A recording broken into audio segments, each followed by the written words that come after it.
Tapi kalau tadi dibalik, dangdutan saja banter-banter. Kenapa ya? Kalimat thayyibah tidak boleh banter-banter. Kalimat yang paling tinggi adalah seruan adzan. Binatang yang paling rendah, paling hina, paling kotor, paling najis adalah anjing. Lalu bagaimana mungkin bisa tersilap dan tersalah mengumpamakan azan dengan anjing? Sampai masanya nanti kau akan terbujur kaku di ruang ICU. Di saat itu anak menantu sibuk dengan dunianya, kau sendirian di dalam tempat yang sepi di tengah keramaian. Dunia masih hiruk pikuk. Tapi saat itu sayup-sayup suara azan berkumandang dari menara masjid, mencuri-curi masuk ke tepi jendela yang tertutup rapat. Tapi karena mikrofonnya masih keras, dia masih masuk ke ruang ICU. Hayya 'alas shalah. Saat itulah kau baru meneteskan air mata dan berkata, la wala quwwata illa billah. Tapi apakah di zaman kita nanti masih ada suara itu masuk ke telinga kita? Tergantung apa yang kita lakukan hari ini.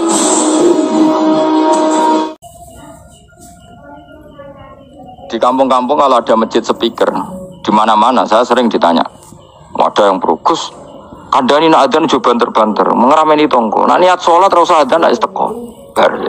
Sing sitok, yo ora kudu banter ben siar. Sing sitok, mau sedemen dipisoi tok, mergo sing ora seneng malah mau misoi tok, sing wis seneng tanpa adzan pun yo tanpa adzan rame-rame, maksudnya wis sholat ke milih ndi. Dulu tuh perdebatannya gitu.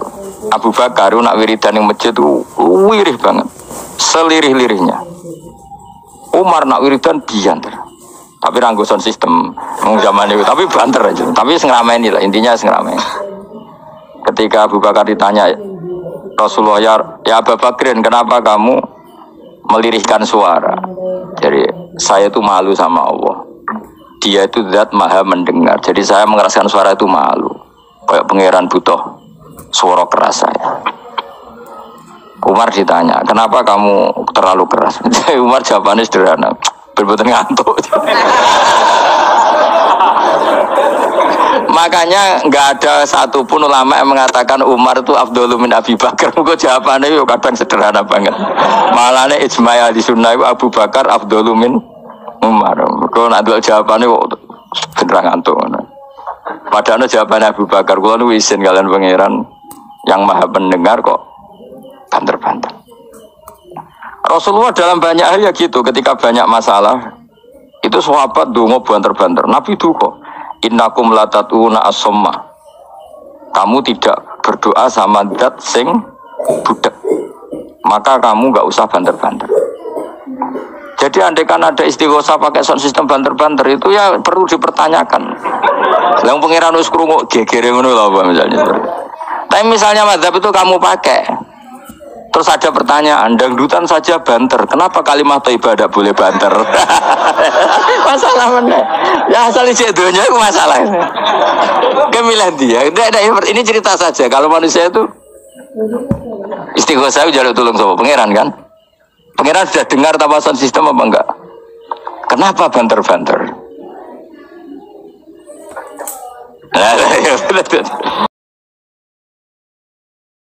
Tapi kalau tadi dibalik, dangdutan saja banter-banter. Kenapa ya?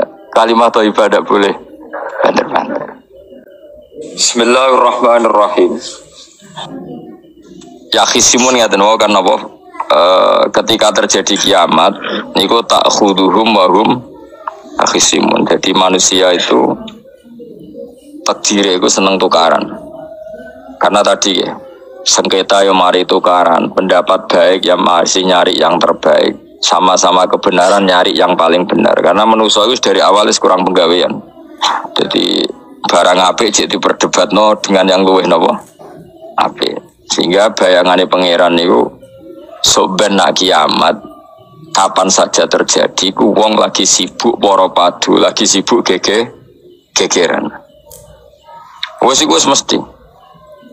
Karena tadi manusa niku mun watak dasare niku konflik. Ya tadi misalnya pengurus masjid, bahkan mungkin organisasi-organisasi perdamaian itu pas rapat ya tukaran. Padahal organisasi ini perdamaian. Ya tapi pas rapat, lalu solusinya apa? Solusinya begini sih, tok debat gini. Padahal organisasi perdamaian, tapi ya tetap tukaran. Asal cek manusia itu tukaran. Uniknya lagi manusia itu kalau ingin damai juga harus punya alat untuk tukaran. Nah orang ya tidak. Karena kalau nanti ngaji kitab dalam salah satu kitab ada makalah gini. Idza aradta as-sulha fasta'id dalil harbi. Kalau kamu ingin damai, maka siapkan alat perang sebanyak mungkin. Karena logikanya gini ya, kalau misalnya ada bajingan atau penjahat, dia punya bom, punya pedang, terus kamu sebagai orang soleh tidak punya apa-apa, bisa nggak bergening perdamaian? Kan nggak bisa. Mereka terpaksa damai karena kamu punya senjata yang imbang. Jadi kalau musuh kamu punya nuklir, terus kamu nggak punya apa-apa, ayo damai wae. Kamu kan rugi damai. Wong tak bom kena kok damai barengan gitu. Makanya kamu harus punya senjata yang imbang. Makanya dalam tafsir-tafsir itu diterangkan, ketika Allah menyuruh kita wa'iddu lahum mastata'tum min quwwati wa min ribatil khaili turhibuna bi aduwallah. Kamu umat Islam harus menyediakan alat perang sebanyak mungkin. Itu bukan berarti Allah menyuruh umat Islam perang terus buatan. Dalam keadaan dunia yang banyak gesekan seperti ini, orang itu bisa damai justru kalau sama-sama punya senjata. Dan itu teori itu dipakai seluruh dunia. Sekamane cara sing didelok wong akeh sing ora jare. Misalnya Amerika kan terkenal dikjaya, Korea Utara ben dirgani Amerika kudu gawe senjata sebanyak-banyaknya. Ya sudah seperti itu sudah teori yang dikatakan Quran. Mata dolim itu nak ora diimbangi ya mesti yang satu diinjek. Makanya dalam fikih Islam itu lucu. Fikih rodok jorok tapi gelem ra gelem kayak kudu setuju. Ya cara fikih itu kayak dibojo ayu cek elek. Nek ra gelem mbok kumpuli ra wajib mbok nafakoi. Dadi kono iso ngancam gak bukai dhuwit ra tak kei. Ajane rodok jorok fikih. Itu cara fikih memang gitu. Perempuan itu tidak wajib melayani suaminya jika tidak dikasih nafkah. Lucunya fikih yang merovokasi sing lanang dan wong lanang ra wajib nafkahi nek ra dikai iku wis ora usah terang iku opo. Jadi fikih itu karena ngikuti teori umum. Makanya Mbah Mun itu fikih kata beliau itu aku mbek fikih ini ra cocok. Aku ape omah-omah tapi dagangan perkara itu. Tapi memang secara prosedur fikih gitu. Mana wong kiri-kiri itu pancen ya serantuk jatah kelon karena ra iso nafkahi gitu. Itu cara fikih. Memang seperti itu. Karena kiri kok polahan, no? Kiri kok pola. Kalau nak kiri kudu ganteng. Jadi orang untuk jatah sing wedok sing seneng lah itu ijen untuk jatah. Tapi nek wis kiri elek ya wis nelongso perkarane memang. Jadi karena seorang istri wajib melayani suaminya jika tidak kodak nafkahi. Bahkan menurut fikih Islam itu boleh rafa. Jadi oleh rafanya hakim, Pak Hakim suami saya kiri itu boleh. Dan itu bisa diceraikan oleh siapa? Hakim.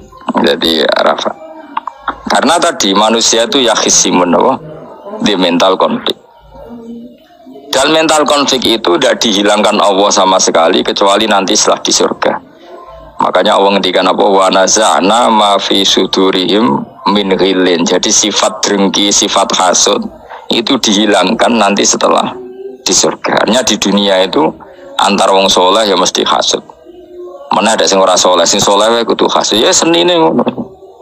Waktu Indonesia ini rebutan dari presiden iku geger, rebutan masjid geger. Bahkan rebutan ngeklaim nak salate paling sah, torekoe paling bener itu ya geger. Padahal yang ngerti otoritas itu yang pangeran, tapi manusia tetap menang kalah, wae geger. Besu sak PT nek ning dalan ya geger. Kalau sering Pak besu balapan itu kadang kisah nopo sak PT, sak PO itu. Karena nanti bayangannya pangeran itu ya mesti terjadi yang pangeran sing ngendikan kiamat itu tak khuduhum wahum yakhisimun. Jadi ben ora men yasinan tok ora paham tak tulung bangunan ora paham bangeten.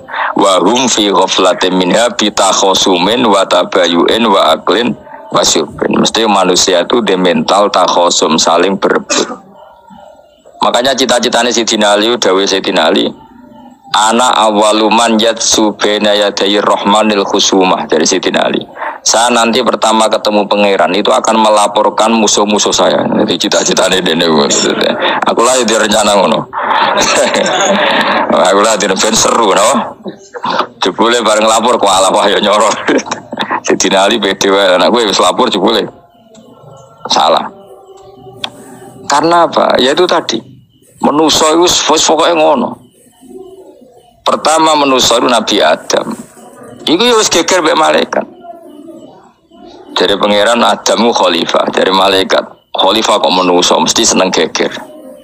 Tapi malaikat protes itu geger dhewe, wong pangeran sing duwe kawula kok ngangkat digegeri. Jadi mengan pangeran ra trimo. Wong aku sing duwe makhluk gawe aturan kok mbok gegeri.